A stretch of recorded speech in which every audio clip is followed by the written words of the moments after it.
Hello. For those of you who don't know, my name is Jeb Pickford, and I'll be doing a review for Hius 512 of John Gordon's South Carolina and the American Revolution, a battlefield history, as well as A&E's documentary Hornet's Nest. Now, both the documentary and the book highlight the special distinction that the Southern Theater receives as not just a war between a colonial power and the imperial power, but also a civil war between neighbors. Now, naturally, this had been the course for a good amount of the Revolution itself through everywhere, including the North, but it was especially the case here in the South. And unfortunately, what sometimes dictated who was a loyalist and who was a patriot wasn't in fact what that person personally believed, what they actually believed. Unfortunately, many times it came down to the history that neighbors had with each other, and even family members, whether or not those people had historical grudges against each other. Unfortunately, when the British came in and obviously captured Charleston, they made a lot of people have to make a decision about which side they were going to fight for.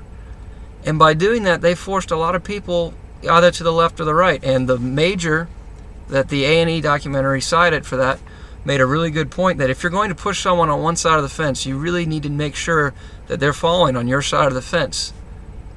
In this case, Britain failed to do that, and it was something that had happened in the past, and it's interesting that General Clinton would actually make the mistake again, but he did, and thank God for it as an American.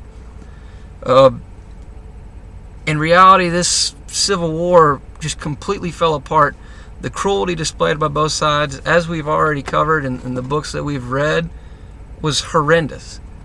And the fact that it was these personal grudges, this personal history that people had with each other that really led them to do what they did. For example, the documentary gave an example of a man who ended up becoming a loyalist not because he had any special allegiance toward his king in England, but because he had been the victim of a robbery by Patriot militia in the past.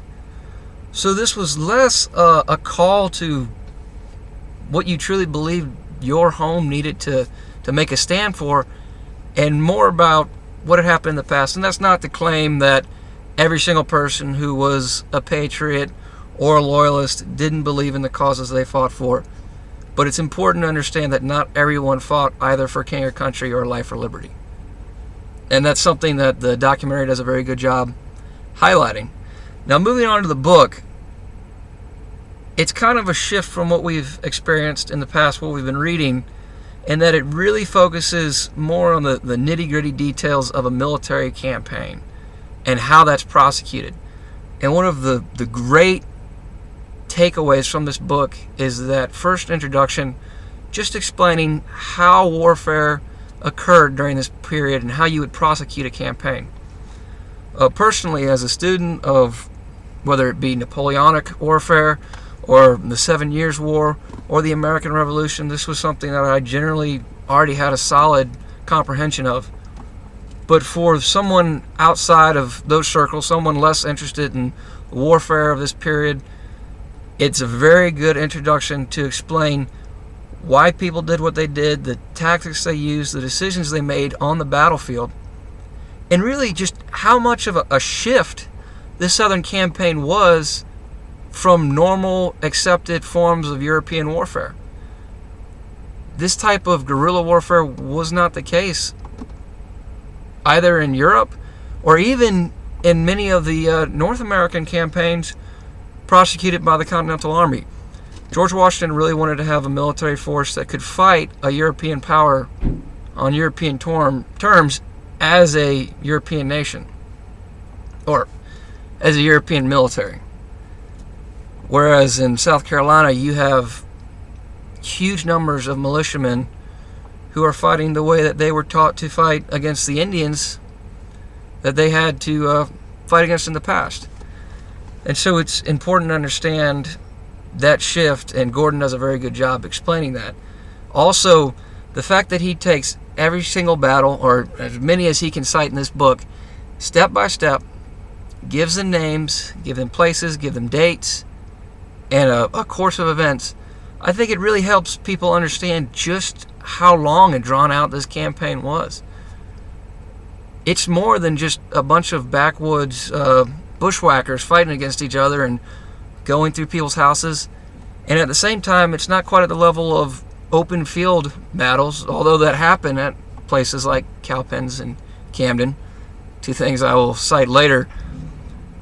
The primary course of action throughout this war, throughout this campaign, was the fact that it was neighbors fighting neighbors, but in a larger concept across the entire, really, state of South Carolina. For example, in the A&E documentary, they cite 103 different engagements. That is an insane number of fights to take place over the year and a half that this period really was. I mean, typically during this time period and the way wars were prosecuted, what you would actually do is take campaign seasons off and on as dictated by the weather and where your forces stood at the time. The fact that this fight went constantly really is a testament to how difficult the South Carolina campaign was. Now, for Camden and Cowpens, which are the two battles that I've chosen to highlight, there's important things to notice. First, the poor choice of Gates to lead the American forces, his decision to place the militia in the center.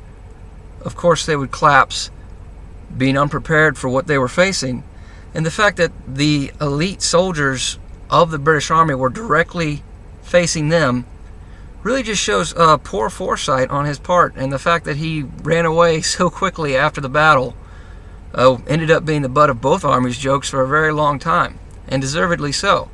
And it's interesting to see the contrast between him and a man like Daniel Morgan, who at the Battle of Cowpens, by that time had already proven his mettle as a leader, as a frontiersman, and as a soldier. And he was able to speak to his men and able to lead them in a way that led them to victory, that made them actually want to be able to fight, stay on the battlefield, but he put them in that position for success. He didn't just motivate them.